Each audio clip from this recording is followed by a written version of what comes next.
আসসালামু আলাইকুম বন্ধুরা, সবাই কেমন আছেন? আপনাদের এই মুহূর্তে একটা ভিডিও আমি আপনাদের করে দিই। সেটা হচ্ছে পলিসি অফ বিজনেসের পলিসি নিয়ে কয়েকটা কথা বলে দিই, যেগুলো হলো বাংলাদেশের আবহাওয়া, বাংলাদেশের মার্কেট, বাংলাদেশের কালচার, এগুলো সব কিছুর উপর ভিত্তি করে একটা বাস্তবসম্মত ভিডিওটা অনেক গুরুত্বপূর্ণ। জীবনে অনেকে অনেক জায়গায় আটকে আছেন। কারো চাকরি নাই, কারো সংসারে গার্ডিয়ান নাই, কারো সম্পদ আছে পকেটে টাকা নাই, তারপর কারো উপরে কারো সব কিছু থেকেও অন্তত মনের সুখ নাই। তো এরকম জায়গাতে অসংখ্য মানুষ, 90% মানুষ একটা না একটা প্রবলেমে আটকে আছেন। আপনি প্রবলেমে আছেন বলেই আল্লাহ আপনাকে বাঁচায় রাখছে। সব দিকে যদি আপনি সুখী হতেন, আল্লাহ বলতো সবই তো দিয়ে ফেলছি, চলে আসো উপরে, তাই না? তো পেইন নিয়ে বেঁচে থাকতে হবে। প্রতিদিন রাতে ঘুমানোর সময় বলতে হবে, আল্লাহ এমন কোনো একটা যন্ত্রণা দাও যেন কালকে সেটা সমাধান করতে করতে কালকের দিনটা পার হয়ে যায়, অর্থাৎ কালকে সারাটা দিনে আমি বেঁচে থাকি। ঠিক আছে? সো যত সমস্যাই আসবে না কেন, এটাতে ভেঙে পড়ার কিছু নাই, অস্থির হওয়ার কিছু নাই। আপনারা 90% মানুষ ব্যবসা করতে, যে মানুষের সাইকোলজিক্যাল যে ট্রিটমেন্ট, এটা থেকে আমরা যেটা দেখি যে আপনাদের বাংলাদেশের সমাজে আপনারা যত ভাই বোনরা আমাদের কাছে আসতেছেন, এর মধ্যে আমরা 90% মানুষ পাচ্ছি খুব ওয়ান টাইম টাইপের ইমোশনাল মানুষ। মানে এখনই সমাধান চান, আজকের দিনে প্রবলেম নিয়েই যুদ্ধ করতে পছন্দ করেন, অথবা আজকের দিনেই সাকসেসফুল হতে চান, অথবা বর্তমানে যেটা আছেন সেই সমস্যা নিয়েই সমাধান চান। কিন্তু একটা খুব খুব কমন একটা উদাহরণ আপনাদের দেই। আজকে রাতে ঘুমাতে যাচ্ছেন, মশা, সবগুলো মশা মারলেন, ঘুমায় পড়লেন। আবার কালকে রাতে ঘুমাতে গেলেন, মশা, ডিস্টার্ব, পেইন, আবার সবগুলো মশা মারলেন। থাপড়ায় তুপড়ায় মনে করেন নিজের চড়, এরকম মশা মারতে যে চড় নিজের গেলেও নিজের 4-5টা মারলেন। কিন্তু আপনি একবারে চিন্তা করছেন না যে মশার জন্মটা কোথা থেকে নিচ্ছে। সেটা যদি ধ্বংস করতে পারি, তাহলে প্রতিদিনের এই পেইন থাকবে না, এবং ইন ফিউচার ভবিষ্যতে আমি শান্তিমতো ঘুমাইতে পারবো।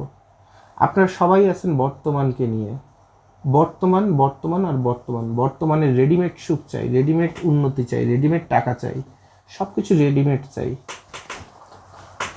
আপনারা এখন রেডিমেড জীবনে আছেন, যে আজকের দিন কিভাবে সারভাইভ করব, আজকের দিন কিভাবে সারভাইভ করব, আপনারা সবাই এটা নিয়ে ব্যস্ত আছেন। তো যখন আপনি ব্যবসায়ী হতে চাবেন, এটা হচ্ছে সব থেকে মূল্যহীন কথা, যে আজকের দিনের সমাধান আমি করতে চাই।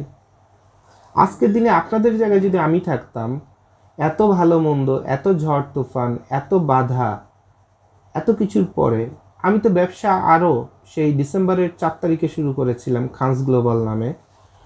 তো সেখান থেকে আজকে সামনের 4 ডিসেম্বর আমাদের 1 বছর পূর্ণ হতে যাবে খানস গ্লোবালের। তো এর মধ্যে তো যে পরিমাণ বাধা, ঝড়, অভাব, তারপরে মিসআন্ডারস্ট্যান্ডিং, তারপরে ভালো আলোচনা, খারাপ আলোচনা যা হয়েছে, আমাদের তো প্রতিদিনই কোম্পানি বন্ধ হয়ে যাওয়ার কথা। আমরা তো বসেই আছি। যখন অভাব থাকতেছে তখন পকেটে থেকে টাকা ঢালতেছি, লোন করে হলেও টাকা ঢালতেছি। আবার যখন ভালো হচ্ছে তখন টাকাগুলো সেখানে ব্যালেন্স করতেছি, নিজে না খেয়ে দেনা শোধ করতেছি। কারণটা কি? কারণটা হলো পড়ে আছি। যদি পড়ে থাকি তাহলে সেখান থেকে ভালো কিছু আস্তে আস্তে করা সম্ভব। ভালো একদিনে হয় না। আজকেই ব্যবসা দিব, আজকে ইউটিউবে চ্যানেল খুলবো, আর আজকেই সুন্দর দুটো মাল কিনে তারপরে মার্কেটে ছাড়বো, কালকে সকালেই কাস্টমার সব পাগল হয়ে যাবে, আর আমি খালি অর্ডার দিতে থাকবো আর কোটি কোটি টাকার মালিক হতে থাকবো। এই যে মানসিকতাগুলো, এগুলো হচ্ছে একদম ছেলে মানুষই, অব্যবসায়িক মানসিকতা। এখান থেকে আসলে ব্যবসায়ী হতে পারবেন না। এখান থেকে হতে পারবেন কি, যার কাছে যাবেন সে, তার সাথে আপনার সম্পর্কটা নষ্ট হবে। এরকম ইমোশনাল মানুষ যারা খানস গ্লোবালে আসছেন, তারা কিন্তু অনেকে ঝরে গেছেন, আরও ঝরে যাবেন, গ্যারান্টি। কারণ ব্যবসা কোনো ইমোশনাল ছটফট করার বিষয় না।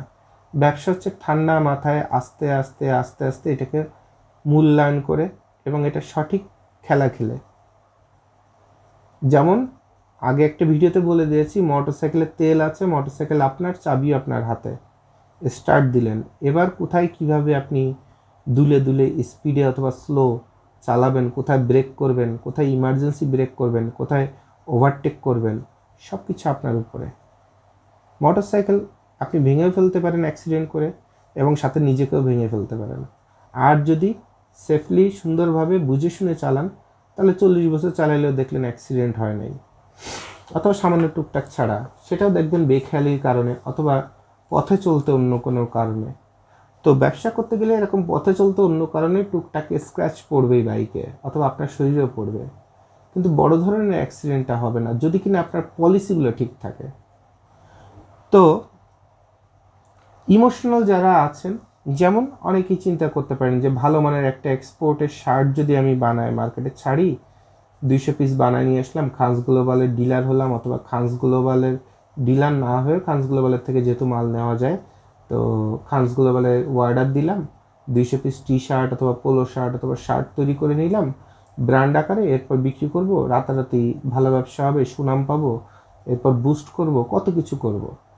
অ্যাকচুয়ালি ঘটনা কি জানেন? কিছুই হবে না, কিছুই হবে না। তাহলে এই আড়ং বানাইতে কয় টাকা লাগে বলেন? একটা আড়ং বানাইতে, উত্তরে একটা আড়ংয়ের যে সুন্দর একটা বিল্ডিং, অনেক পরিমাণ প্রোডাক্ট আছে সেখানে। বাংলাদেশে কি এমন কোনো কোটিপতি নাই? এখন তো গ্রামগঞ্জেও কোটিপতি আছে, ওরকম একটা বিল্ডিং বানায়, তারপরে ওরকম কিছু মালামাল রেখে, সুন্দর কয়েকটা ছেলে মেরে রেখে, আর কয়েকটা কম্পিউটারের সফটওয়্যারের মতো বানায় দিয়ে, কালকে সকালের মধ্যেই বিল্ডিং একটা ভাড়া করে 1 মাসের মধ্যে চালু করে দিতে পারে আড়ং, অথবা বাড়ং, অথবা কি হচ্ছে ইস্টাসি। ওদের একটা আউটলেট যে স্টাইলে থাকে, ওরকম আউটলেট দাঁড় করানোর মতো টাকাওয়ালা প্রবাসী বলেন, দেশি বলেন, বিদেশি বলেন, সিলেটে কাজের বেটিও আছে, লন্ডনে কাজের বেটিও আছে সিলেটে, যারা এরকম একটা শোরুম দাঁড় করাইতে পারে। একদম বাস্তব কথা বললাম, এটা আড়ংকে ছোট করার জন্য বলি নাই, অথবা এটা আপনার ইস্টাসিকে ছোট করার জন্য বলি নাই। যেটা বলছি সেটা বাস্তব কথা। আপনি আমি অভাবে আছি, কিন্তু বাংলাদেশে এমন এমন কাজের মহিলাও আছে, অর্থাৎ ওই ক্যাটাগরির যাদের গা হাত পা দেখে কাজের বুয়া মনে হবে, বেসিক্যালি তারা কাজের বুয়া না।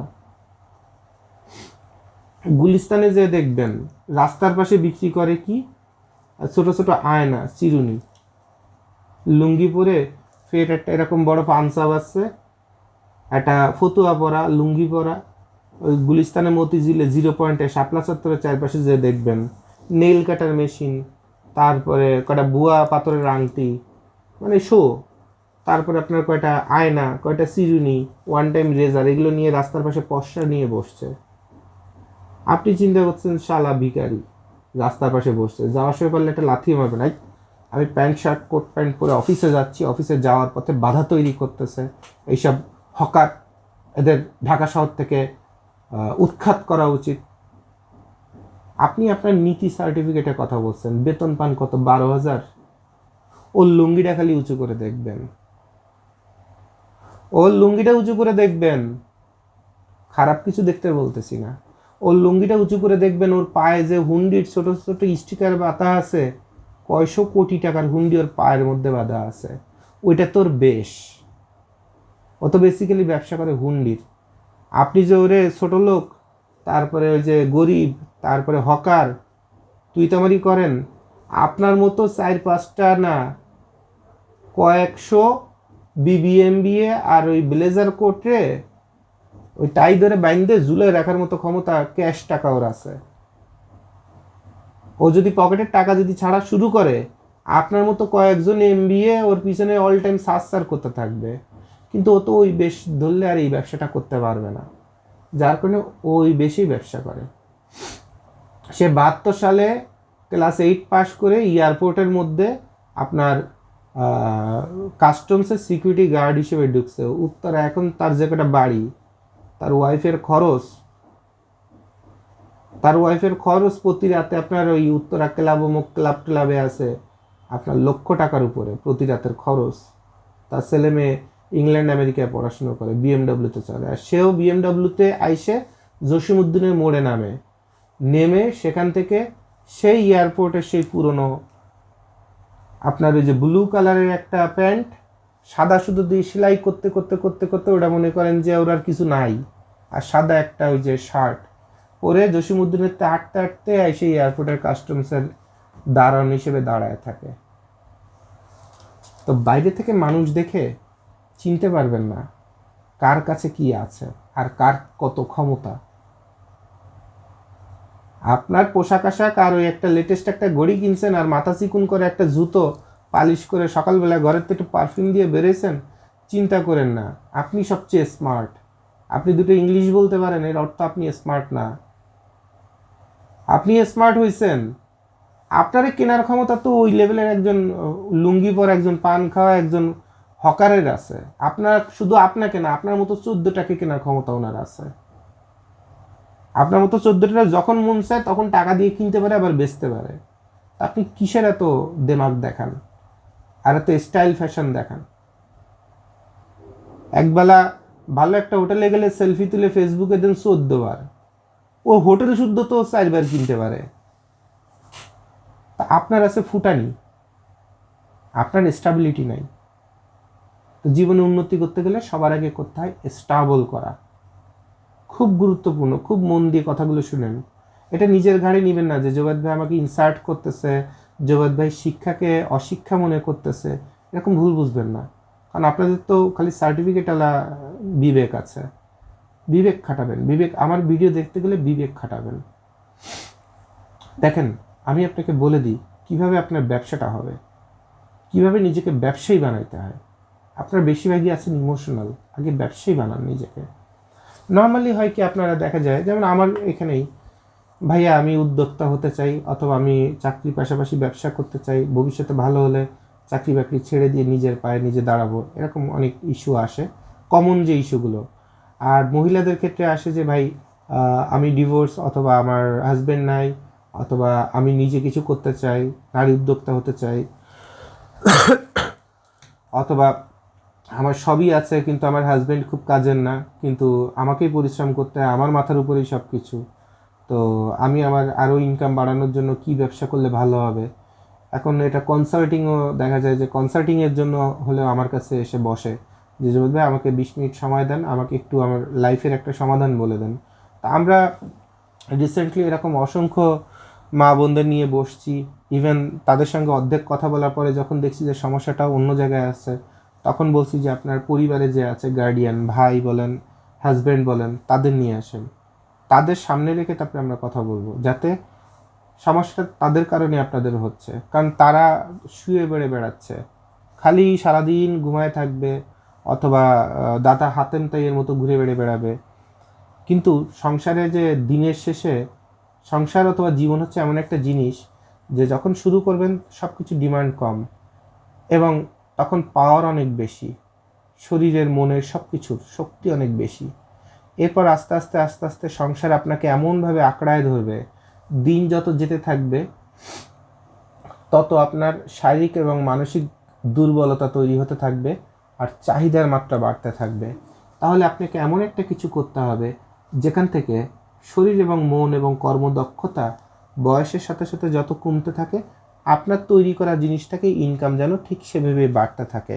অর্থাৎ এইদিকে কমলো ওইদিকে বাড়লো, তাহলে টোটালটাই আবার স্টেবল থাকলো। তাহলে আপনার জীবনে অভাব অথবা টেনশন অথবা ভবিষ্যৎ সম্পর্কে অন্ধকার একটা জীবন, এগুলো আপনার থাকবে না। আর মানুষকে ধ্বংস করেই টেনশন, টেনশনের থেকে বড় রোগ পৃথিবীতে আর কিছু নাই। যে যেখানে ধ্বংস হয়, অসুস্থ হয়, হঠাৎ করে বেডে পড়ে যায় অথবা হঠাৎ করেই চলে যায় এই দুনিয়া ছেড়ে, সব কিছুর জন্ম হচ্ছে টেনশন থেকে। তাহলে এই টেনশন কমাতে গেলে কি করতে হবে? করতে হবে যে আপনার কর্মদক্ষতা এবং কর্মশক্তি এবং মানসিক শক্তি, এই তিনটা যত দ্রুত নামতেছে তত দ্রুত আপনার ইনকামের একটা রাস্তা তৈরি করতে হবে এবং যেটুকুন নামতেছে সেই অনুপাতেই তাকে বাড়তে হবে। তাহলেই শুধুমাত্র ভবিষ্যতের দিনগুলো ভালো হবে, তাছাড়া ভবিষ্যৎ একদম অন্ধকার। তাহলে ভবিষ্যৎ আপনি কিভাবে তৈরি করবেন? বর্তমানেই তো আপনি বাসায় বাজার নাই অথবা পকেটে টাকা নাই, তো ভবিষ্যতে চিন্তা করে লাভ আছে? কোশ্চেনটা হবে এরকম, আরে মিয়া আগে আপাতত এই মাস খাওয়ার টাকা দেন জোগাড়, আপনি যাতে মিষ্টি মিষ্টি কথা বলেন এ মাসে বাসা ভাড়া 2 মাস বাকি, বাচ্চার স্কুলের বেতন 2 মাস বাকি, মানুষের হাওলাত পাবে 2 লাখের উপরে। আপাতত এই 7 দিন 15 দিন সামনে যা আছে, ঘরেই তো বসতে পারছি না পাওনাদারের চাপে। এই 15 দিন চলার টাকা দেন, ভবিষ্যৎ পরে দেখবো না। এরকম সবার মেন্টালিটি থাকে, কিন্তু এই মেন্টালিটিটা আস্তে আস্তে আস্তে আস্তে নিজের মধ্যে একটা গেমলার হতে হবে, নিজের সাথে নিজের গেমলার, যে আমার এখন যে প্রবলেম আছে, হাতে পায়ে ধরে হোক আর যেভাবে হোক এই প্রবলেমটাকে আমি এই অবস্থায় রেখে দিব, আর এমন একটা কাজ করে বের হয়ে আসবো যে সেখান থেকে একটা ভালো ইনকামের রাস্তা তৈরি হবে। এরপর ওই ইনকামের টাকা ইনকাম হবে, প্রবলেম সলভ করব। এভাবে করতে করতে 3 মাস 4 মাস 6 মাস পরে যে আমার যত পুরানো যত দেনা দায়িত্বে শুরু করে পেইনগুলো আছে সেগুলো সব জিরোতে নেমে আসবে। যখন নেমে আসলো আর দিন যত যাবে, যেটা তৈরি করছে এটা থেকে উন্নতি আরও হতেই থাকবে। তাহলে আমার এই ধার দেনা প্রতিদিনের পেইন এগুলো যেমন একদম জিরোতে নেমে যাবে, তখন আবার আমার ইনকাম আসা শুরু করবে, তখন আমার লাইফে একটা গতি আসবে। তাছাড়া জীবনে গতি আসবে না। এর বাইরে খানস গ্লোবাল বলেন, কাপড়ের ব্যবসা বলেন, লবণের ব্যবসা বলেন, শুটকির ব্যবসা বলেন, কাঠের ব্যবসা বলেন, যে ব্যবসাতেই যান আপনি কিন্তু ভালো থাকতে পারবেন না, কারণ আপনার অভাব আপনাকে ছাড়তেই যাবে না। তখন বিভিন্ন জায়গায় খালি দৌড়ায় বেড়াবেন যে দেনা মুক্তির তাবিজ আছে কোথায়, কোন জায়গায়, আমানত শাহর মাজারে, নাকি আপনার জাকের পার্টি হয় যেখানে ফরিদপুরে ওইখানে, নাকি এলাকায় কোনো কবিরাজের কাছে, নাকি ওই যে কি রানী মগ যেন বলে আপনার খাগড়াছড়িতে, ওই অমুক রানী মগের কাছে, নাকি সিলেটের শাহজালাল মাজারে, নাকি 40 দিলে অভাব দূর হবে। অভাবটা দূর হবে কিভাবে? তখন পাগল হয়ে এইসব জায়গায় ঘুরতে থাকবেন, উল্টে দেখবেন পকেটে তার 20,000 নেমে গেছে। আর এই যে 20,000 নামলো, এই 20,000-এর অভাব আরও 20,000 টাকার অভাব আরও তৈরি হলো, কিন্তু অভাবের কিন্তু সমাধান হচ্ছে না। আর আপনি যখন অভাবের তাড়নায় সাইকোলজিক্যালি ট্রিটমেন্টের মধ্যে পড়ে গেছেন, অভাবের খপ্পরে আপনি পড়ে গেছেন, আর সেটা যদি নারী হন, তাহলে এই অভাবের সমাধান করে দেওয়ার জন্য ওয়ান টাইম অসংখ্য মানুষ আপনার জীবনে এসে আপনার জীবনের সম্মানের অভাব ঘটায় দিয়ে যাবে। ভালো বাসতে বাসতে আপনার ন্যাংটা বানায় দিয়ে আপনাকে ধর্ষণ করে আপনাকে সব ধ্বংস করে দিয়ে চলে যাবে। লাস্টে দেখবেন সন্তানের সামনে, পরিবারের সামনে, আগে তো তাও অভাবে ছিলেন, তারপর মাথা উঁচু করেছিলেন, আর এখন সন্তানের সামনে যাচ্ছেন নিজের শরীরে কাপড় নাই, অথবা চরিত্রে আর কাপড় নাই, এবার ঘরেও ফিরতে পারতেছে না শান্তি মতো, আর মৃত্যুর আগ পর্যন্ত এই যন্ত্রণা আপনাকে ধ্বংস করবে। তাহলে কথা হলো যে এই অভাবের পিছনে কতদিন আর ঘুরবেন, এবং এই অভাবটা হচ্ছে তাৎক্ষণিক অভাব। আমি যে অভাবটার কথা বলতেছি খুব মন দিয়ে শুনবেন, এটা হচ্ছে তাৎক্ষণিক অভাব। এই তাৎক্ষণিক অভাবের পিছনে কতক্ষণ ছুটবেন?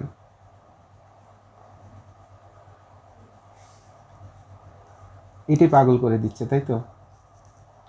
ব্রেনটাকে একদম রিল্যাক্স করে ফেলেন।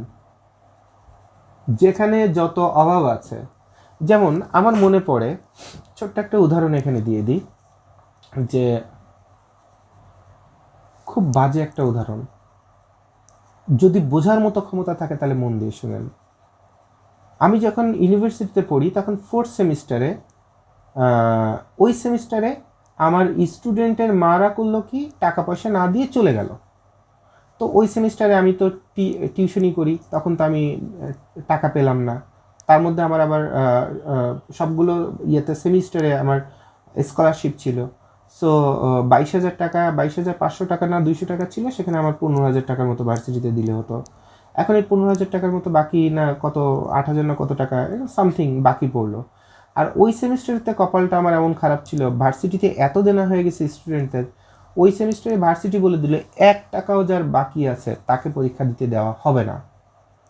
তাতে যত ক্ষমতাবান আর যত ভালোবাসার সন্তানই হন না কেন, টিচারদের কাছে তো স্টুডেন্টের সন্তানের মতোই, কিন্তু আপনাকে পরীক্ষা দিতে দেওয়া যাবে না।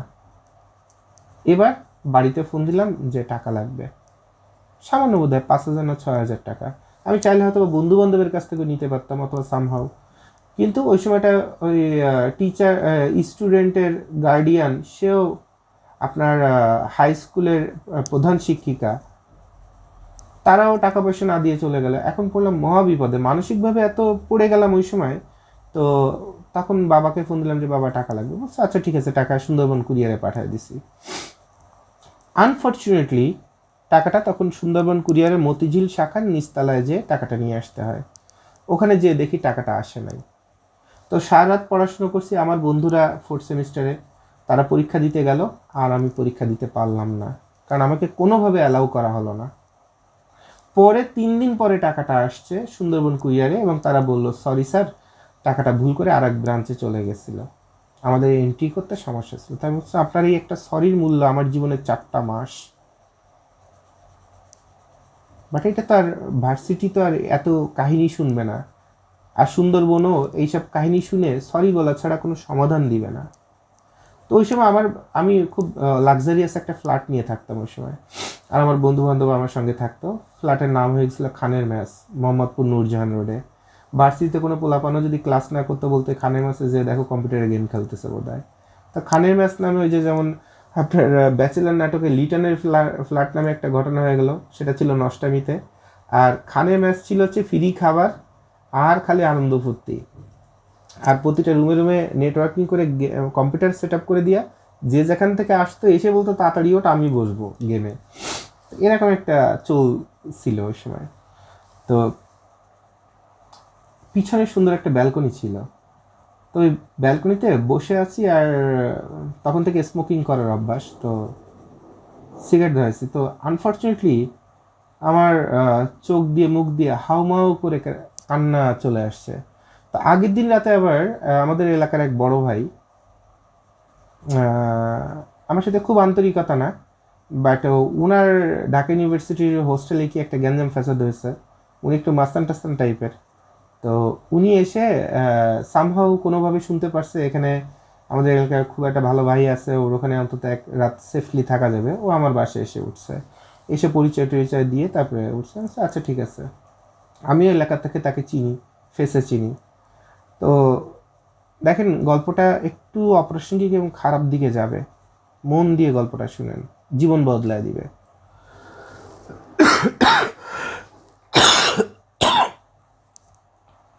তো সে কান্নার শব্দ শুনে সে চলে আসছে, বন্ধুরা তো সবাই পরীক্ষা দিতে চলে গেছে। সে রুমেতে বের হয়ে সে খুঁজতেছে যে এই বয়সে ব্যাচেলার সবসময় থাকবে তাগড়া, এখানে আবার কে কান্নাকাটি করে, কি হয়েছে। পরে এসে দেখো আমার কাছে আসছে, আমি ব্যালকনিতে বসে বসে হাউমাউ করে কাঁদতেছি। তো কেন যেন চলে আসছে কান্না, কন্ট্রোল করতে পারি নাই। তো সে আমাকে এসে বলছে কিরে সুমন, কী হয়েছে? আমার ফ্যামিলি নেম সুমন, হ্যাঁ। তো আমাকে আমার এলাকার কিছু মানুষ, মানে যত মানুষ সব আমাকে সুমন নামে চিনে, এর বাইরে কেউ আমাকে সুমন নামে চিনে না। অফিসিয়ালি আমার নেম খান জুবাইদ হোসেন, হ্যাঁ। তো রে তুমি এখানে বসে কান্নাকাটি করছো, কী হয়েছে তোমার? না ভাই কিছু হয় নাই। না কী হয়েছে আমাকে বলতে হবে। এবং উনিও খুব মানে সুপার ট্যালেন্টেড, তো একদম মনে করেন যে ধরে ফেলছে সামথিং ভেরি রং। তো বলছে যে আমাকে বলতেই হবে। তো তখন বললাম যে ভাই আমার টাকা আসছে, কিন্তু সুন্দরবন কুরিয়ার বলছে টাকা আসে নাই, আমি পরীক্ষা দিতে পারলাম না, আমার একটা সেমিস্টার ড্রপ হয়ে গেল। তো বলছে কয় টাকা? তাই আমি বললাম ওখানে বোধহয় 5-7 হাজার টাকার মতো বোধহয় ডিউজ ছিল, জাস্ট ওই 1 মাস না 2 মাসের। তো তখন আমাকে একটা গালাগাল দিয়ে বলছে হারামজাদা তোর টাকা লাগবে তুই আমারে বলতি, যা আমার প্যান্টের মধ্যে টাকা আছে, প্যান্টের মধ্যে টাকা আছে, যা ওখানে 20,000-এর বান্ডিল আছে, 3টা না 4টা বান্ডিল, একটা নিয়ে যে ভার্সিটির টিচারের মুখের পরে যে ছুঁড়ে মার, যে 3 দিন দেরি হলেও যে পরীক্ষা দিতে পারবে না এরকম ভার্সিটির এরকম শিক্ষকের মুখের পরে যে ছুঁড়ে মার, রাত্রে আমারে বল, আমি ওর এখন ভার্সিটিতে নামায় ওর মারতে মারতে বের করে নিয়ে আসতেছি, যা টাকা নিয়ে যা। আমি বললাম না ভাই টাকা লাগবে না, পরীক্ষা তো শেষ, আর বোধহয় 7-8 মিনিট আছে। আমি বসে বসে টাইমের দিকে তাকাচ্ছি। তো তখন ও আমার পাশে বসছে, বসে বলছে যে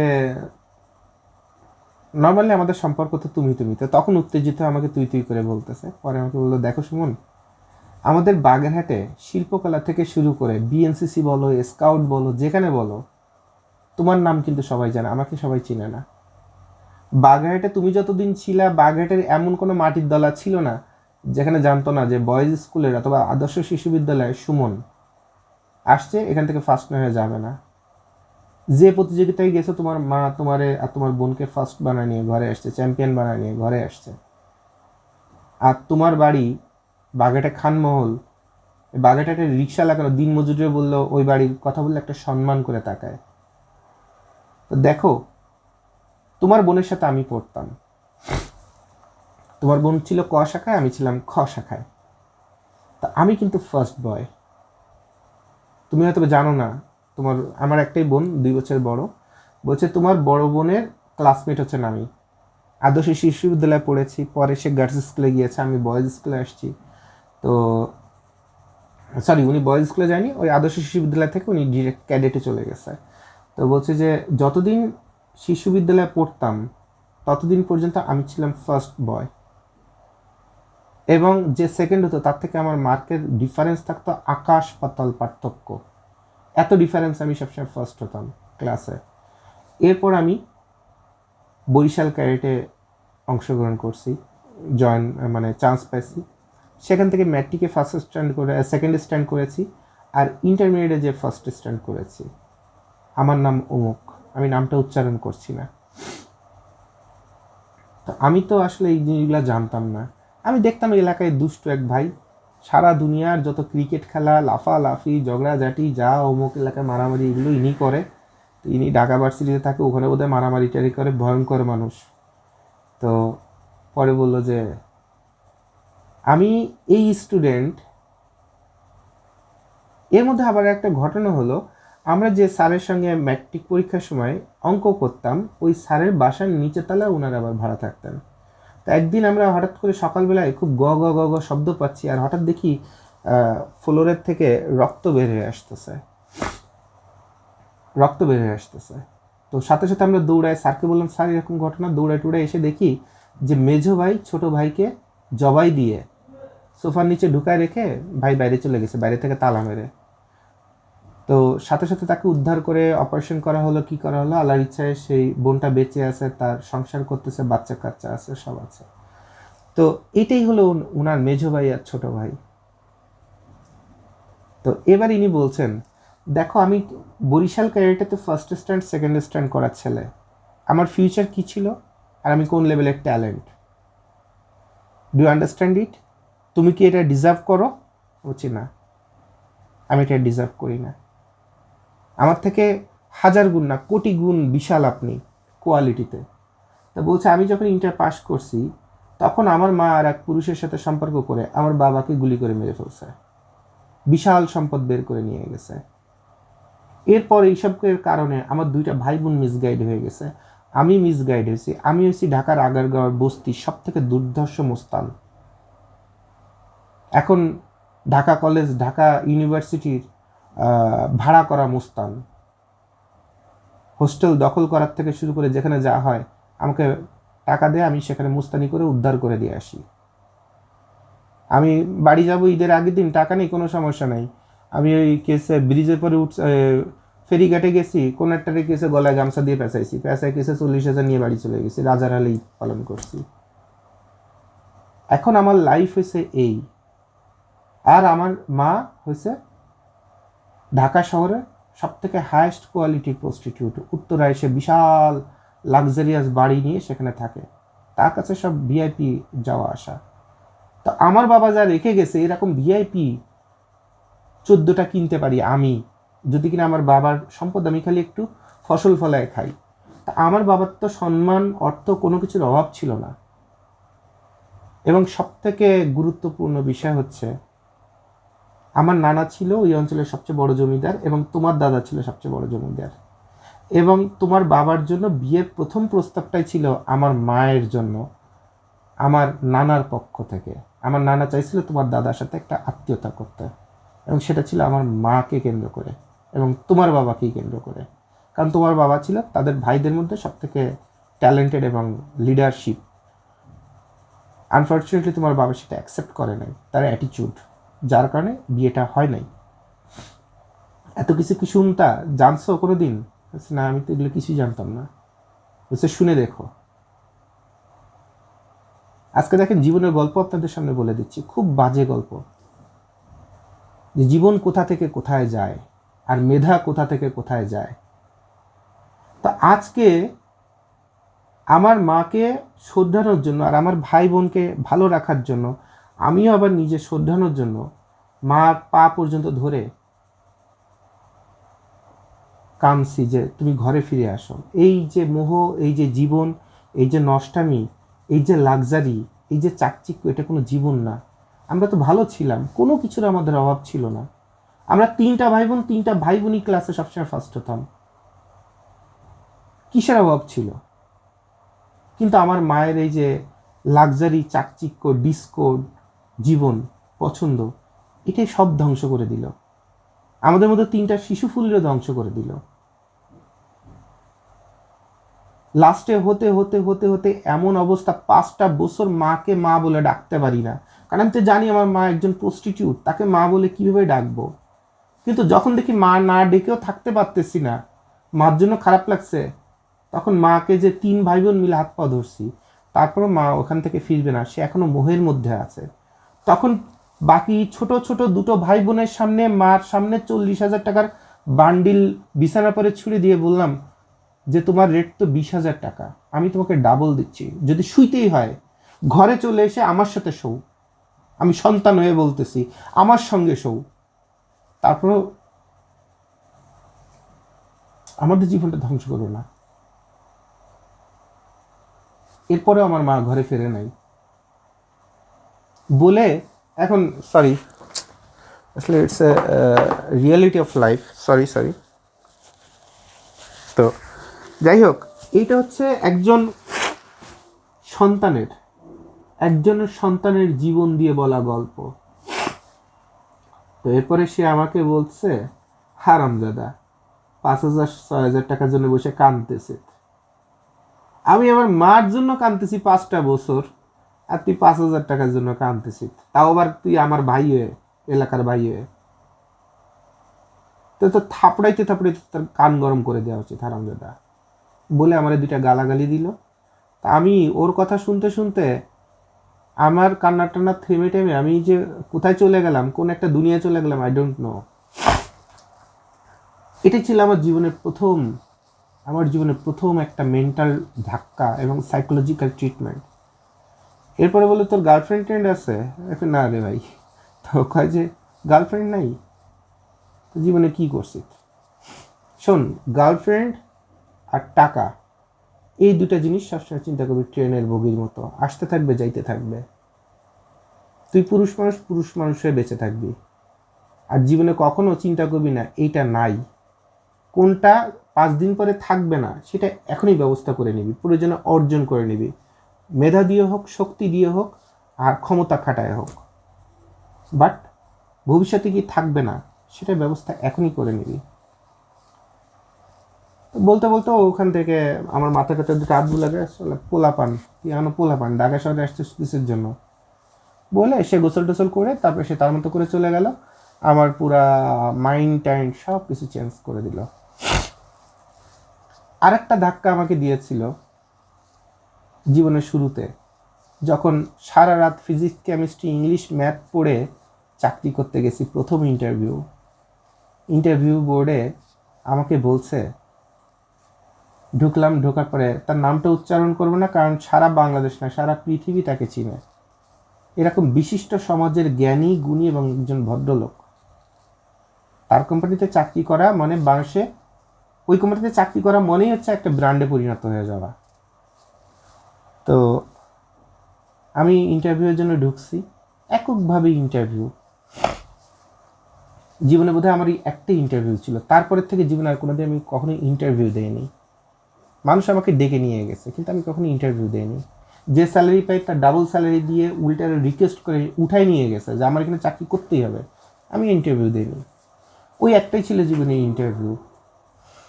তো ইন্টারভিউ বোর্ডে সাদা শার্ট, লাল রঙের টাই, তারপর শু পালিশ করা, একটা ঘড়ি, মানে একটা অফিসার লেভেলে যেটা দেখা যায়, এক্সিকিউটিভ লেভেলে। জীবনের ওই সময়টাতে সুন্দর করে সেজে গুজে যে বসছি, সারা রাত পড়ছি যে কোন কোশ্চেনটা যে জিজ্ঞাসা করে, কারণ তখন মনটা এত ইনোসেন্ট ছিল যে চাকরি ইন্টারভিউ মানে ফিজিক্সের কত নম্বর পৃষ্ঠার কোন সূত্রটা জিজ্ঞাসা করতে পারে, রসায়নের কোন সূত্রটা জিজ্ঞাসা করতে পারে, ম্যাথমেটিক্সের জ্যামিতির এটা যদি লিখতে আসে তাহলে কি করতে হবে, মানে সরকারি চাকরিতে যেমন ইন রিটেন হয়, আমি ভাবছি এরকম কিছু একটা হবে। তো ঢোকার পরে সে আমাকে বলছে, আপনার নাম খান জোবাইর হোসেন? Yes sir. আপনি ফুল টাইম আর পার্ট টাইম জব করতে চান? আমি বলছি স্যার পার্ট টাইম জব করতে চাই। তো বলছে পার্ট টাইম জব কেন? আমি বললাম যে আমি আমার সেলফ ডিপেন্ডেন্ট হতে চাই, দ্যাটস ওয়াই। এবং সেক্ষেত্রে আমার এক্সপিরিয়েন্স হয়ে গেলো, সো পড়াশোনা শেষ হয়ে যাবে, এক্সপিরিয়েন্সও হয়ে যাবে, দেন আমার চাকরি পেতে কোনো সমস্যা হবে না। আর যদি এখানে জয়েন করবো, এখানে যদি আমার ক্যারিয়ার ভালো হয়, আপনারা আমাকে রেখে দিবেন, কারণ কেউ তো মাখন কেউ হাতছাড়া করতে চায় না, রাইট? সো তখন উনি আমার দিকে একটু মানে চোখ 2-3 বার বুলালো, বলে বসেন। তারপরে আমার ফ্যামিলি ব্যাকগ্রাউন্ড জিজ্ঞাসা করলো, এরপর বললো যে জোবাইর সাহেব এখন আপনার ইন্টারভিউ শুরু হবে। এতক্ষণ যেটা হয়েছে সেটা হচ্ছে আন্তরিকতা অথবা ব্যক্তি রিলেশন। এবার আপনার ইন্টারভিউ, এবং ইন্টারভিউতে একটাই কোশ্চেন, খুব স্ট্রেট আনসার দিতে হবে। আমি বলছি ডেফিনেটলি স্যার। স্যার এটা কি ফিজিক্স, কেমিস্ট্রি, ম্যাথ কোনটা নিয়ে স্যার? তো বলছে যে নো, ডোন্ট ওরি। তো আমাকে হঠাৎ করে মুখটা ফ্যাকাশে করে বলছে যে মাগি লাগাইছেন কোনো দিন? তো কোশ্চেনটা আমার কানে পাশ দিয়ে বের হয়ে গেছে, আমি ধরতে পারি নাই।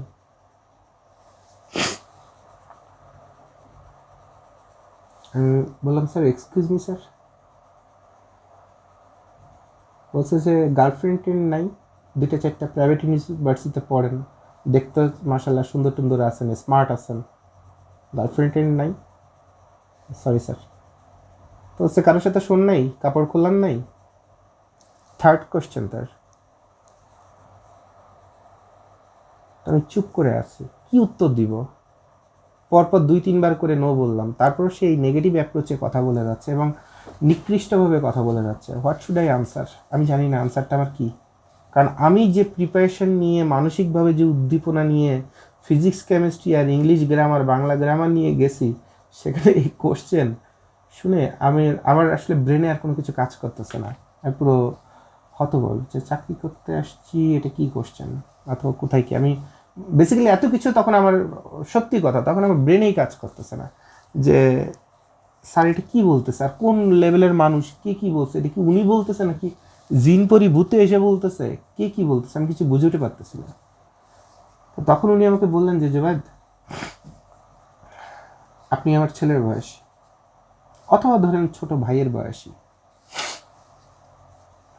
আপনি এই যে মিডিয়া ইভেন্ট ম্যানেজমেন্ট কোম্পানিতে চাকরি করতে আসছেন, এখানে যত যা দেখছেন না, এখানে যদি আমার মাও যদি এখানে এই সংবাদ পাঠ করতে আসছে, গান করতে আসছে, তারপরে যদি নাচতেও আসে, বুঝবেন আমার মাও একটা প্রস্টিটিউট। তো আমি চাই না আমার দেখা মতো আপনি যে কটা সার্টিফিকেট আমাকে দেখালেন, এই সার্টিফিকেটগুলো যে ওজন হয়েছে এটা ধরার ক্ষমতা আমার নাই, অনেস্টলি। কারণ আমি জীবনে কোনো দিন দেখিনি, এত ইন্টারভিউ নিছি যে এক ইন্টারভিউতে একজন ক্যান্ডিডেট হাতে এতগুলো ফার্স্ট সার্টিফিকেট আর চ্যাম্পিয়ন সার্টিফিকেট, এবং এভরিথিং ইন এভরি ডিপার্টমেন্ট। তো এটা আমার জীবনে আমি কখনো দেখি নাই, এরকম ইন্টারভিউ আমি কোনো দিন পাইনি। তো এটা দেখার সঙ্গে সঙ্গে আমার কাছে মনে হচ্ছে আমি আপনাকে একটা হার্ড লাইনে কোশ্চেন করি। তো আপনার এখনও 3 সেমিস্টার বাকি, সবেমাত্র ফার্স্ট ইয়ারে পড়েন, এখনই আপনি এত ট্যালেন্ট যে আপনি এখনই চাকরির জন্য বের হয়ে গেছেন, যেখানে মানুষ ফুল টাইম চাকরি পাচ্ছে না সেই 2001 সালের কথা, 2 সালে। আপনি এখন নিজের সেলফ ডিপেন্ডেন্ট হওয়ার জন্য আপনি কি করতে আসছেন? পার্ট টাইম জব খুঁজতে আসছেন। সো আমি এটাকে স্যালুট জানাই এবং আফসোস জানাই যে আমার নিজের পেটের সন্তানও এরকম হয় নাই। আপনি যদি আমার নিজের সন্তান অথবা ভাই হতেন, আমি এটার জন্য গর্বিত হতাম। তা আমি চাই না আপনার জীবনটা ধ্বংস হয়ে যাক। আপনি মিডিয়াতে এসেন না, আপনি প্রতি মাসে চাকরি করে কয়টা টাকা পাবেন বলেন? পার্ট টাইম করে কয় টাকা বেতন পাবেন? আপনি প্রতি মাসে আমার কাছ থেকে 10,000 টাকা গিফট নিয়ে যাবেন, আমি আপনার টোটাল 4 বছরের গ্রাজুয়েশনের সব খরচ বহন করব। বাট লক্ষ্মী ভাই আমার, আপনি চাকরিতে এসেন না, আর স্পেশালি কোনো মিডিয়াতে এসেন না।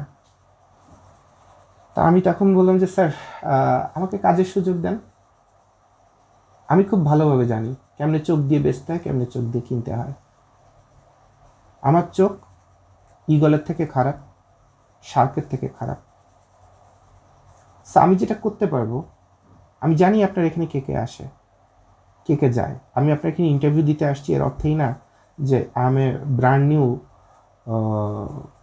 কলা গাছ। আপনার এখানে একটা মুয়ার মতো আপনার এখানে ইন্টারভিউ দিতে আসছি, I am not like this. আপনার জীবনে আরও 16 বছর পিছনে সব কিছু যাচাই বাছাই করে তারপরে আসছি, এবং আমি বুঝতে পারছি you are a high quality talent. So আপনার কাছ থেকে আমার শেখার আছে। ওই পিএইচডি করে আসা, ওই তত করে কথা বলা, আতালের মতো বাংলা পড়ানো টিচারের কাছে আমার কিছু শেখার নাই, শেখার আছে আপনার কাছে। So you are a butter piece, আমি আপনার কাছ থেকে শেখার জন্য আপনার কাছে আসতে চাই। তো তখন সে বলতেছে কি, সে নিজেই অবাক। এরপর 2-1টা কথা বলে দিলাম তাকে, প্রমাণ। সে দেখলো তার 16 বছর নিয়ে আমি গবেষণা করে তার কাছে ইন্টারভিউ দিতে আসছি। তখন সে বললো, আচ্ছা ঠিক আছে, তোমার কাজ হচ্ছে অফিসিয়াল অ্যাডমিনিস্ট্রেটিভ কাজ, অফিসিয়াল কাজ করবা, কোনো ইভেন্ট, কোনো নায়িকা, কোনো গায়িকা, কোনো কিছু নিয়ে নাচানাচি করা যাবে না। Definitely I am not interested. থাকলে তো এতক্ষণ গার্লফ্রেন্ডই চারটে থাকতো, আর বাপের টাকা উড়াইতাম, আপনার কাছে চাকরির জন্য আসতাম না। এবং এরপরে 2 বছর তার কাছে ছিলাম, মিডিয়াতে 5 বছর ছিলাম, ইংল্যান্ডে বাংলা টিভিতে ছিলাম। মিডিয়াতে আমার সময় যে বিন্দু মোমো যে আপনার হলো, নায়িকা গায়িকা হলো, ইভেন্ট উঠানো আমার ইউনিলিভারের হয়ে। মার্কেটে অনেকগুলো, উইন্ডমিল বলেন, মার্কেট এক্সেস বলেন, মার্কেট এক্সপ্রেস বলেন, অনেকগুলো কোম্পানিতে কাজ করলাম। লাস্টে মিডিয়া যখন ছেড়ে আসি, তখন এনটিভি, তারপরে চ্যানেলের বড় বড় এডিটর পর্যন্ত আমাকে ওই সময় ধরে কানছে যে তুমি বের হয়ে যাও না, এবার ট্যালেন্ট, এখানে থাকো, ভালো কিছু হবে। বাট আমি যেদিন বিয়ে করেছি ঠিক তার পরের দিন মিডিয়া ছেড়ে দিয়েছি। সো এরপরে স্টুডেন্ট লাইফে আমি বাংলাদেশের ওয়েলস ইউনিভার্সিটির কান্ট্রি রিপ্রেজেন্টেটিভ হয়েছি। সো দেখবেন বিএসবির বাহার, হি ওয়াজ মাই কলিগ। ওই ইস্টার্ন প্লাজার 9 তলায় বসে বসে একসাথে মুড়ি মাখায় ফ্লোরে বসে খাইতাম। বাহার, ওর ভাই আছে ভিসা ইন্টারন্যাশনালের বাসার, যে কি বেলাল, শালা, একমাত্র শ্যালক, বউ শারমিন, মোটা মতো, আজকে সে ক্যাম্ব্রিয়ান কলেজের চেয়ারম্যান হয়েছে, বাসার সাহেব হয়েছে। ওনার গুলশান অফিসে যে আমার ছবি পাবেন। 2003 সালে প্রথম শিক্ষা মেলা, সেখানেও আমাকে ওই বিএনপির যে কি ওসমান সাহেব ছিল বোধহয় কি শিক্ষামন্ত্রী, তার সাথে আমাকে পাবেন। এহসানুল্লাহ মিলন ভাইকে যে আমার কথা বলবেন, তার বউ পর্যন্ত বেবি ব্যাপারে যে আমার কথা বলবেন, যে সুমন পাঠাইছে, দেখবেন সম্মান কোথা থেকে করে। মুস্তাফিজুর রহমান পররাষ্ট্রমন্ত্রী মারা যাওয়ার সময় যত তার জীবনের শখের জিনিস ছিল সব আমাকে দিয়ে গেছে, আমি ছিলাম তার দাদু ভাই। তো অনেক কিছু বলার আছে, অনেক কিছু বলে এত কিছু শোনার দরকার নেই, এত কিছু মাথায় রাখার দরকার নেই। কিন্তু আমি যেটা বলছিলাম যে জীবনের গল্প, জীবন কিভাবে সাজাবেন আর ব্যবসা কিভাবে করবেন। তো ব্যবসার শুরুতে 40 মিনিট আপনাদের নষ্ট করে দিলাম শুধু একটা জিনিসই বোঝানোর জন্য, জীবন এত সহজ নাই। আর যত সুন্দর শিশু ফুলের মতো সব কিছু পবিত্রভাবে চিন্তা করেন, এত পবিত্রভাবে একটা পাও এ পৃথিবীতে পা রাখতে পারবেন না। জীবন যুদ্ধ করে যেতে হবে, যুদ্ধ, যুদ্ধ আর যুদ্ধ। যখনই সুখ খোঁজা শুরু করবেন তখন দেখবেন সুখ দূরে চলে গেছে, আর যখন টাকার পিছনে ঘোরা শুরু করবেন তখন দেখবেন যে টাকার অভাব চলে আসছে। সুখ আর টাকা, এই দুটো জিনিস কখনো খুঁজতে হয় না। এই দুটো জিনিস কেন আপনার কাছে আসবে সেটা খুঁজে সেটা পিছনে পরিশ্রম করতে হয়। তখন এই দুটো জিনিস বেহায়া নির্লজ্জের মতো আপনার হাতে পায়ে এসে পড়া শুরু করে।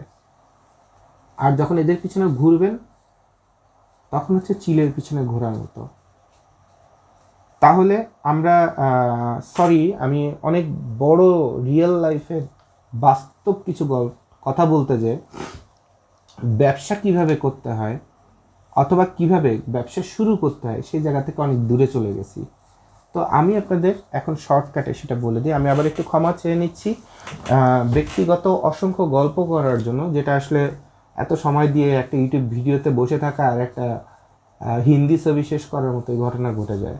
তো আপনাদের একটা কথা আমি এখন সামারিতে বলে দিই যে ব্যবসাটা কীভাবে করবেন। নর্মালি আপনাদের মনের মধ্যে কোশ্চেন হয় যে আমি সুন্দর কিছু শাড়ি নিয়ে অনলাইনে যাব, ব্যবসা হবে, যা লাভ হবে মাশাল্লাহ। আসলে এখানে লাভ হবে কিন্তু কোনো ফিউচার তৈরি হবে না। আপনি 200 পিস টি শার্ট বানায় বিক্রি করবেন নিজের মতো করে 2-4টে প্রিন্ট দিয়ে। এখন ওই 2-4টে প্রিন্ট মানুষের যদি পছন্দ হয় ভালো বিক্রি হবে, যদি পছন্দ না হয় দ্রুত ক্লোজ হয়ে যাবে অথবা হোল্ড হয়ে থাকবে। 50% মাল দ্রুত সেল হয়ে যাবে, 10% মাল গিফট আকারে চলে যাবে, আর 30% মালে লাভ প্লাস মূলধনের কিছু অংশ আটকে যাবে। ফাইনালি এখানে আপনি লুজার। অথবা টোটাল 200 পিস মাল বানাইছেন, ওই 200 পিস মালই খুব সুন্দর চলছে, এর অর্থে এই না আপনার ফিউচার তৈরি হয়ে গেছে, এর অর্থে এই না আপনি খানস গ্লোবালের ডিলারশিপ নিয়ে 200 পিস মাল বানিয়ে নিছেন, আপনি রাতারাতি কোটিপতি হয়ে যাচ্ছেন, বড় ব্যবসায়ীতে পরিণত হচ্ছেন না।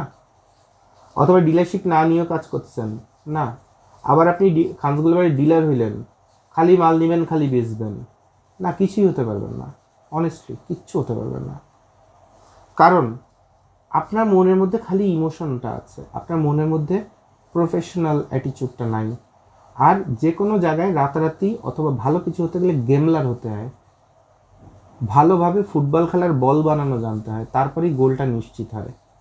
তাও অন্যের পা দিয়ে গোল দিতে হয়, গোল কখনো নিজের পা দিয়ে দিতে হয় না। যত বেশি অন্যের পা দিয়ে গোল দেবেন তত আপনি সেফ, তত আপনি সুনাম পাবেন। এটা একটা সূত্র। আপনি বলতে পারেন যে রোনালদোরে দিয়ে গোল দিয়ে, মেসিরে দিয়ে গোল দিয়ে, এটা তো সুপার হিট, যারা গোল দিতে পারে না তারা তো আলোচনা আসে না। ওটা নিয়ে পরে একদিন শেখাই দিব যে খেলা আসলে কোথায়। তো যাই হোক, এবার এই যে সময়টা যাচ্ছে, সমসাময়িকে কিভাবে গার্মেন্টসের ব্যবসায় যারা নতুন করে নামতে চাচ্ছেন তারা কি করতে পারবেন। আজকের ডেটটা হলো 26শে নভেম্বর, 2021 সাল ইংরেজি। এখন একটু ঠান্ডার একটা প্রচলন আসছে, এই সময় কি করলে ভালো ব্যবসা হবে। আপনাদের অসংখ্য ভিডিওতে গাইডের মালের একটা বিশাল একটা প্রসপেক্ট দেখা দিয়েছি। সো আপনার 5টা-10টা গাইড নিয়ে যদি আপনার এলাকায় স্তূপ করে রাখেন চলতি পথের মাঝেই, অসংখ্য বিক্রেতা, তারপরে আপনার সেলস এজেন্ট, তারপরে ব্রোকার, অসংখ্য মানুষ, আবার অসংখ্য কাস্টমার। আপনি যদি 20টা গাইড নেন, 10টা গাইড এক সাইডে সিরিয়াল দিয়ে রাখলেন, আর 10টা গাইড এক সাইডে ভেঙে ফেললেন। সেখান থেকে আবার ভালো বাছা মালগুলো পিছনে হ্যাঙ্গারিং করে এ গ্রেড আকারে রেখে দিলেন, বাকিটা সামনে রাখলেন। যে পরিমাণ টাকার মাল হয়েছে, এই মাল দেখেই তো আপনার এলাকার মানুষের মাথা চোখ কপালে উঠছে যে এত মাল, এত জাতের, এত রঙের, এত ঢঙের, কোনটা ছেড়ে কোনটা নিব।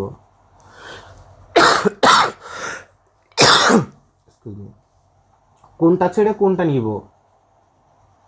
মাথাই নষ্ট।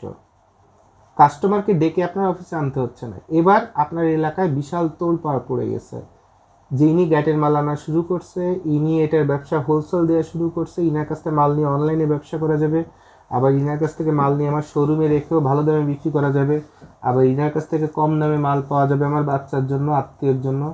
মানে কাস্টমার অথবা সাবকন্ট্রাক্ট ভেন্ডর, রিটেলার, ব্রোকার, কোনো কিছুই আপনার কাছে এখন আসতে বাদ যাচ্ছে না।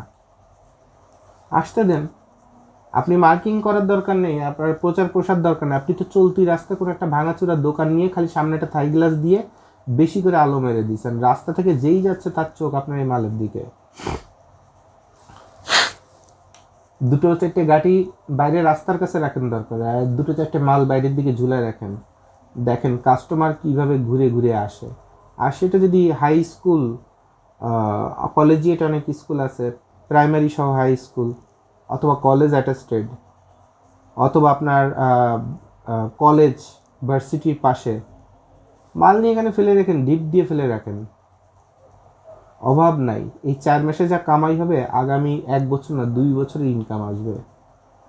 তো তখন আপনি যেভাবে মন চায় সেভাবেই ব্যবসা করতে পারবেন, কারণ ব্যবসা টাকা দিয়ে ব্যবসা হবে।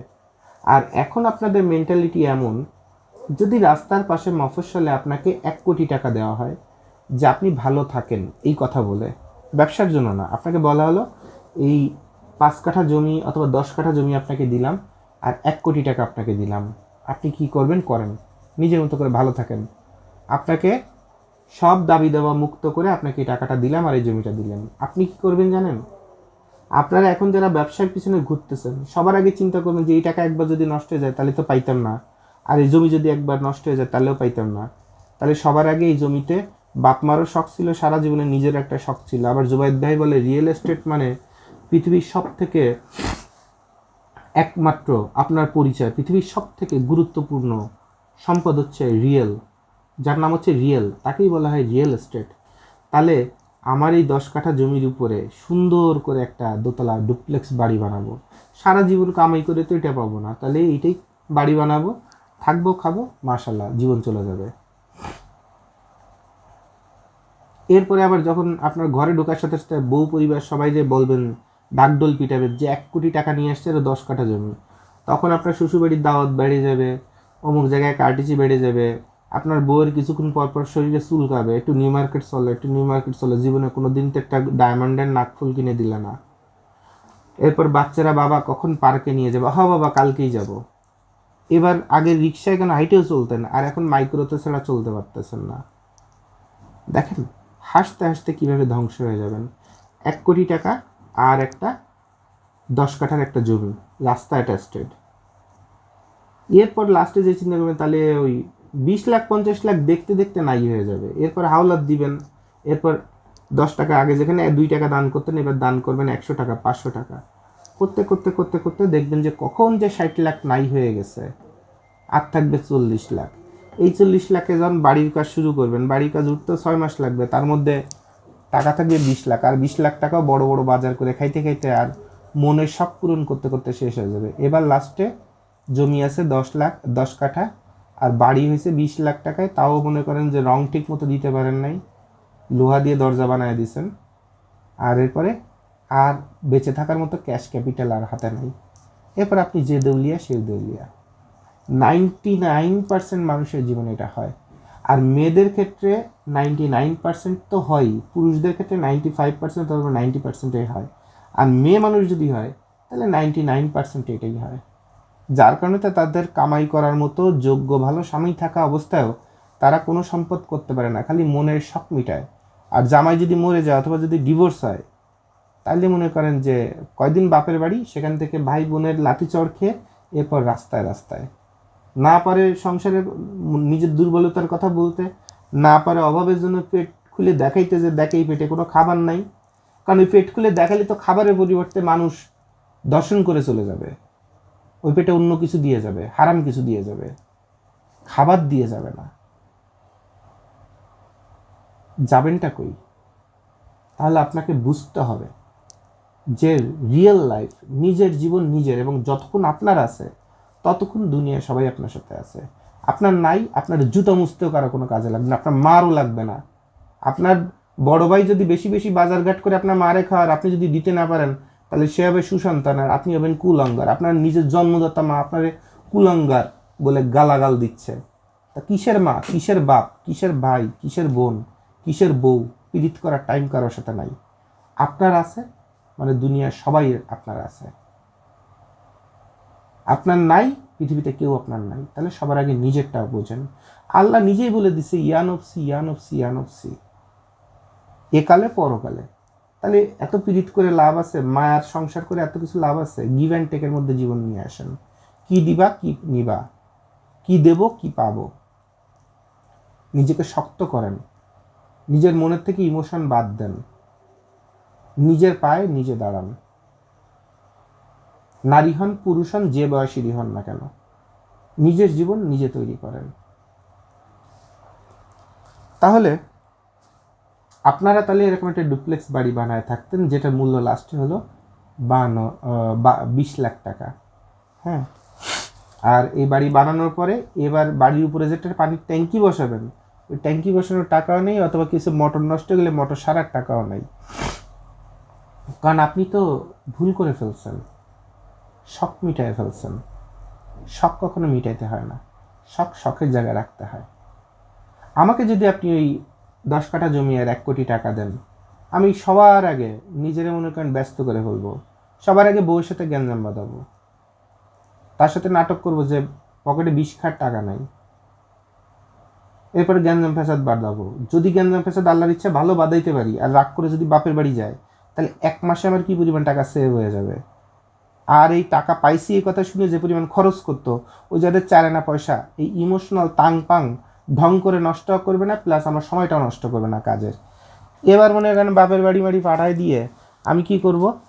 আমি করব কি, এই টাকা দিয়ে 3 নম্বর ইট কিনবো, 2 নম্বরও দরকার নেই, 1 নম্বর নেই, 3 নম্বর ইট কিনে সবচেয়ে কমের মধ্যে কত বেশি ঘর বানানো যায় 10 কাঠা জমির মধ্যে, যদি 60টাও ঘর বানানো যায় অথবা 40টা ঘর বানানো যায়, ছোট ছোট ঘর বানাবো, টিন শেড আর কমন বাথরুম রান্নাঘর বানিয়ে দিব।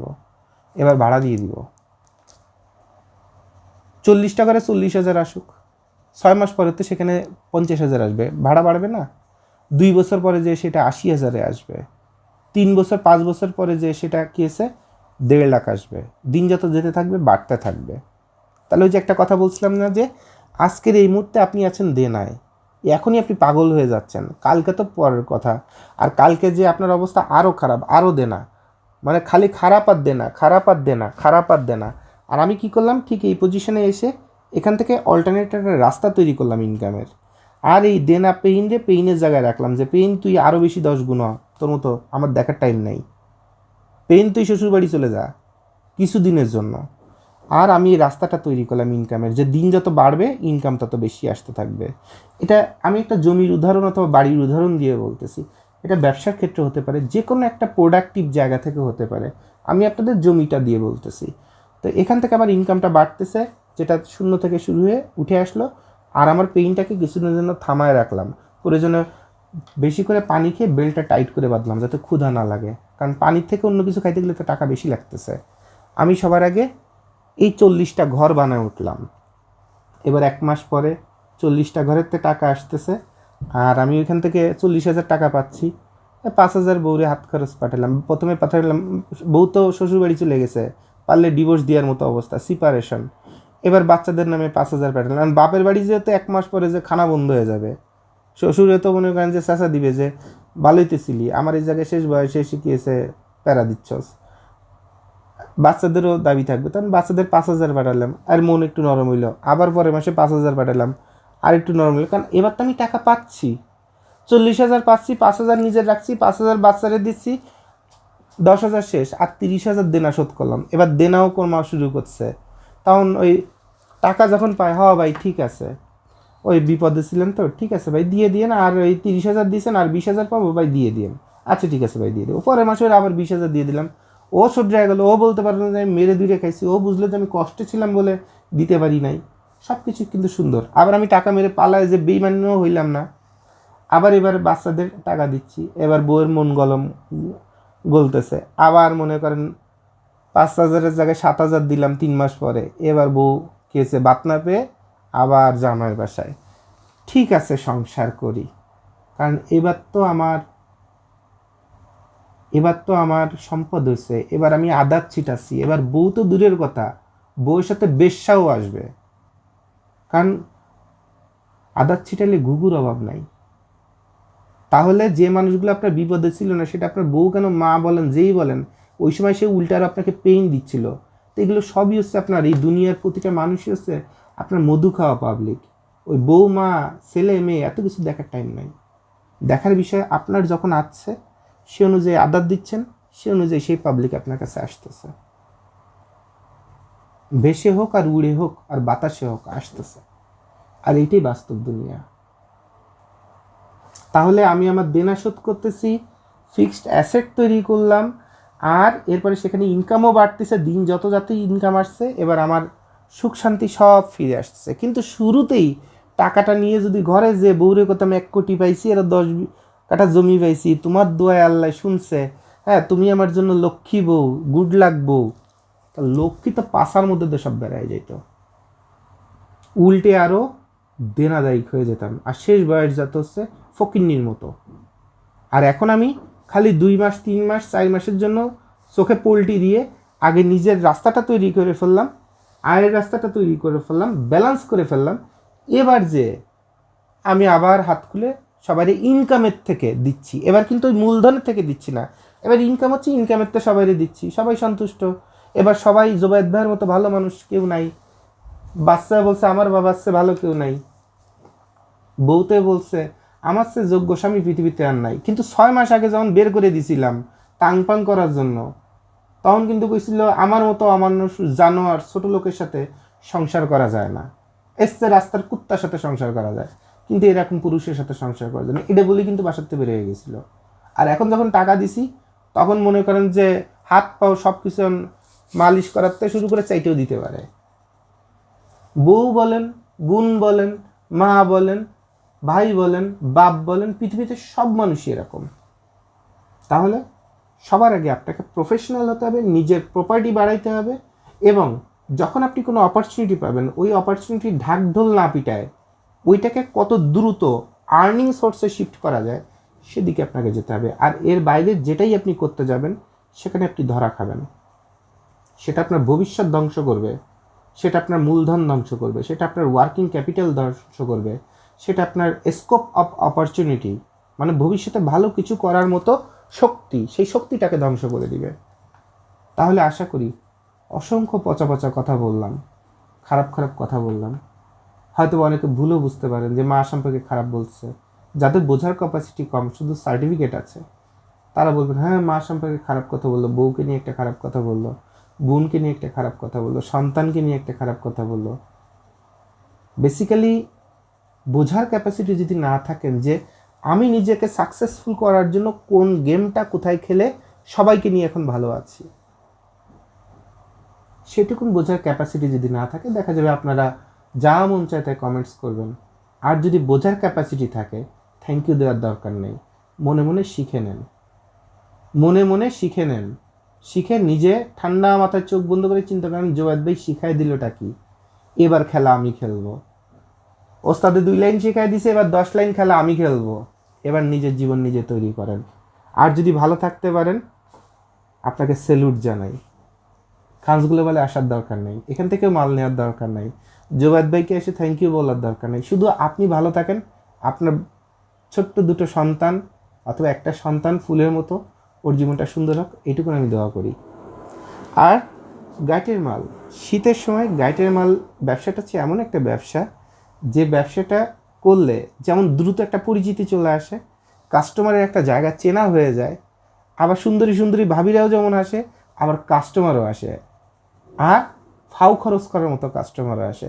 তো সবই যখন মার্কেট থেকে পেয়ে গেলেন, তো শীতের সময় আপনি গাইটের মালের ব্যবসা করবেন। এরপরে সামার যখন শুরু হবে, সামারের কয়েকটা গাইড ছেড়ে এরপরে আস্তে আস্তে পরিচিতি বিশাল হয়ে যাচ্ছে। এরপরে সামর্থ্য বেশি হয়ে গেলে লাভের টাকা দিয়ে পাশে একটা দোকান নেবেন, অথবা ওই দোকানটাকে শিফট করে এবার আস্তে আস্তে ব্র্যান্ডের অথবা শোরুম গ্রেডে নিয়ে যাবেন। এবং ব্যবসাটাকে এরকম সব পরিবেশ বুঝে আর সিজন বুঝে, সবাই বলে কাপড় চোপড়ের ব্যবসা তো খালি 2 ঈদে ছাড়া বাংলাদেশে কোনো ব্যবসা নাই। ব্যবসা প্রতিদিন আছে, শুধু ব্যবসাটা কেমনি করতে হয় সেটা আপনাকে জানতে হবে। শীতের ব্যবসা আছে, গরমের শুরুতে একটা ব্যবসা আছে, তারপরে ঈদে ব্যবসা আছে ফ্যাশন আইটেমের, পূজায় ব্যবসা আছে, বড়দিনের ব্যবসা আছে, তারপরে পহেলা বৈশাখে ব্যবসা আছে। মাস প্রতিটা 12টা মাসে কোন মাসে ব্যবসা নাই সেটা আমারে বলেন। এরপরেও যদি ব্যবসা খুঁজতে না পান তাহলে মেয়ে মানুষের পায়জামার ভিতর চলে যাবেন, যে দেখবেন খালি প্যাড আছে না, প্যাড আর কটন, এই প্যাড আর কটন বিক্রি করলে কয় হাজার কোটি টাকার মালিক হওয়া যায়, কারণ ওইটা কাস্টমারের লাগবেই। প্যানপাস প্যাড আর কটনের খালি যদি ব্যবসা করেন ওটাতে অত কোয়ালিটি কেউ দেখে না, আরও লজ্জায় চুপচাপ কত দাম ভাইয়া ঠিক আছে দাম নিয়ে তাড়াতাড়ি চলে যায়। খালি ওইটার ব্যবসা করেন, জাহাজ ভরে ভরে চায়নাতে মাল বানায় এনে বাংলাদেশে ঢালতে থাকেন। আর যে দেশে জনসংখ্যা বেশি, আর বাংলাদেশে এখন মেয়ে মানুষের সংখ্যা বেশি, খালি প্যাডের ব্যবসা করেন। আপনারা তো বলেন ব্যবসা নাই, খালি প্যাডের ব্যবসা করেন, দেখেন কত হাজার কোটি টাকার মালিক হয়ে যান। আর আগের দিন তো বলে দিছিলাম যে ট্রাক ভরা নদীর মাটি আইনে কেমনে সোনো পাউডার বানায় ঈদের আগের দিনই কয়েক কোটি টাকার মালিক হওয়া যায়। ব্যবসা সব জায়গায় আছে, শুধু ব্যবসা খেলাটা কেমনে খেলতে হবে, কোন পরিবেশে বল বানায় গোলের মধ্যে ঢুকাতে হবে, শুধুমাত্র সেইটা জানতে হবে। আপনারা চিন্তা করেন বাপের থেকে বাপ মরে গেছে, জমি ভাগাভাগি করে দাও, বিয়ে করেছি, বাপের জমি বেচে অথবা ভাগ বাটোয়ারা করে নিজের ফ্ল্যাট নিয়ে থাকবো, আর কিছু একটা বিজনেস খুলে বসবো, ল্যাঙ্গুয়েজ দেন বিজনেস করবেন হচ্ছে বাল, বুঝেন, বাল করবেন। বাপের জমি বেচা টাকা আর শ্বশুরবাড়িতে ভাগা পাওয়া টাকা দিয়ে কয়দিন খালি ফুটানি মারবেন, আর বউরে হাফ প্যান্ট পরে নাচানো শিখবেন। 2 দিন পরে দেখবেন যে ব্যবসাও নেই, টাকাও নেই, আর ওই হাফ প্যান্ট পরে বউরে নাচাইছেন, বউ এখন হাফ প্যান্ট তো দূরের কথা, ওই হাফ প্যান্ট খুলে ফেলা দিয়ে কিছু না পরে উল্টে আরেকজনের সাথে ব্যাগে চলে গেছে। আপনার ফিউচার হবে সেইখানে। ব্যবসা করতে গেলে ব্যবসা কেমনে করতে হয় সেটা আগে শিখতে হয়। ডং সং আর এরকম গেট আপ, একটা হোটেলে ব্যবসা করবো এরকম হাইজেনিক হতে হবে, এটা হইতে হবে, ওইটা হতে। ভাই হোটেলে ব্যবসা করে অনেকে 6টা বাড়ির মালিক হয়েছে, পুরান ঢাকায় যেয়ে দেখবেন। ব্যবসা কোথা থেকে বের করতে হয়, চাহিদা কিভাবে তৈরি করতে হয়, আর পলিসিটা কিভাবে নিজের ফেভারে নিয়ে আসতে হয় যে আমি মাল বেচবো না, মাল অটো বেচা হবে। থিমগুলো ব্রেনের মধ্যে আগে সবার আগে নেন, এরপর ব্রেনটাকে কাজে লাগান, এরপর চিন্তা করেন ওই পজিশনে যাইতে কত মানুষের জীবন থেকে বের করে দিতে হবে, বের করে দেন, দিয়ে নিজেকে নিজে একা বানান, সাধনা করেন। যেমন সন্ন্যাসীরা আগে সাধনা করে, এরপর যে খালি ফু দেয় আর খালি টাকা আসে, খালি ফু দেয় আর খালি টাকা আসে। আর যদি আমি ঘষে ঘষে কিছু দিলে দেয়, তাবিজ নে 2000, তাবিজ নে 10,000, তাবিজ নে 30,000, 30,000 1 টাকা। কিন্তু ও কিন্তু খেলাটা কিভাবে খেলবে, 5টা বছর গুহার মধ্যে যে সবার আগে চিন্তা করছে যে এই টাইপের কাস্টমার আসলে এরকম বয়ান দেব, ওই টাইমের কাস্টমার আসলে এরকম বয়ান দেব। ও 5 বছর গবেষণা করে সবার আগে বয়ান শিখছে আর স্টাইলটা শিখছে। এরপরে যে যেটাই সামনে আসে ফু দিলেই টাকা, ফু দিলেই টাকা, আরও টাকা চাওয়া লাগে না। মানুষ বাবা বলে বাবার সাথে দেখা করার আগেই ভালা ভালা খানা আবার টিয়া নিয়ে এসে ফায়ার কিছু ফেলে দিছে। বাবা একটু দোয়া করেন, আমি বিদেশ যেতাম, টিয়া যা লাগে সব দিতাম, বিদেশ যেতে পারতেছি না, টিয়া দেন, টিয়া নেন, খালি একটু দোয়া করে দেন। একটা লাল লাল একখান রুমাল পরে দেন, এটা গলার কাছে বেঁধে রাখবো। এই লাল রুমালের দিকে যত মার্ডার কেস করেও এই লাল রুমাল পরে যদি রাস্তায় ঘুরে বেড়াই, আমার কারো চোখ আমার দিকে পড়তো না, কারো চোখ আমার দিকে পড়বে না। এই যে লাল রুমাল, ওই যে সুন্দরবনে যারা কাটতে যায় তারা লাল রুমাল পরে নিয়ে যায়, যে বাঘের নজর এইদিকে পড়বে না, বাঘে আমার খাইতে আসতো না, হুজুরে পড়া লাল কাপড় আছে। আবার মার্ডার করে ওর একখান লাল কাপড় নিয়ে আমি বর্ডার পার হয়ে যাবো, ইন্ডিয়া বর্ডারে ধরা পড়তাম না, লাল কাপড় আছে। তাহলে আপনার কাছে এই যে লাল কাপড়টা যে বেচতে যে কত রকমের সাধনা 5 বছর 10 বছর ধরে করছে, বলে এখন ওই এক লাল কাপড়ও লাখ টাকায় বেচা যায় আপনার কাছে, কারণ আপনি তো মার্ডার কেসের আসামি। টাকার থেকে এখন আপনার জান বড়। তাহলে আমার বিশ্বাস এই ভিডিওর মধ্যে যত পচা কথা, খারাপ কথা, যত খারাপ উদাহরণ ভাবে আপনাদের বললাম অথবা উপস্থাপন করলাম, এটা দিয়ে ব্যক্তি আমাকে যাচাই করার চেষ্টা করবেন না। এগুলো জীবনের কথা বললাম, এখান থেকে শেখার চেষ্টা করবেন। আর খেলা কতভাবে খেলা যায় চেষ্টা করবেন, ইনশাল্লাহ ভালো থাকতে পারবেন, অথবা আপনার ফিউচারটা ভালো হবে, অথবা আপনার মৃত্যুটা ধনী হয়ে মারা যাবেন। অভাবে টাকার অভাবে ওষুধ খাইতে পারলাম না সেভাবে মারা যাবেন, অথবা মারা যাওয়ার সময় বিটা মাটি টয়লেট পর্যন্ত বেচে আরও 20 লাখ টাকার বাদায় রেখে মরে চলে গেলেন। আর মরার পরে আপনার বউ কবরের কাছে যে 2টা লাত্তি মারবে, আর আপনার সন্তান 2টা লাত্তি মেরে কবে, আরাম যাতে নিজে মরছস তো মরছস, সাথে আমাকে বাসায় থুয়ে গেছস, এই কথা বলার সুযোগ পাবে না। আশা করি যদি অল্প কয়েকটা দিনের জন্য নিজেকে আলাদা করে সেলফিশ করে আপনার যেটুকুন ক্যাপাসিটি আছে সেইটুকুন নিয়ে আপনি আপনার কাজে নামেন, আপনার একটা ইনকামের রাস্তা তৈরি হয়ে যায় ভালো, তারপর আপনার লাইফ তৈরি হবে। তো সমাজে যত এরকম সুবিধা বঞ্চিত অথবা বারবার ধ্বংস হওয়া অথবা ইমোশনাল অথবা খুব সেন্টিমেন্ট ইমোশনাল অথবা নিম্ন মধ্যবিত্তর অথবা স্বল্প সামর্থ্যের যত মানুষ আছে, এই ভিডিওটা তাদের জন্য আমি উৎসর্গ করলাম, যেন তাদের জীবন ভালো কিছু তৈরি হয়, এবং সবার মঙ্গল কামনা করছি। আসসালামু আলাইকুম।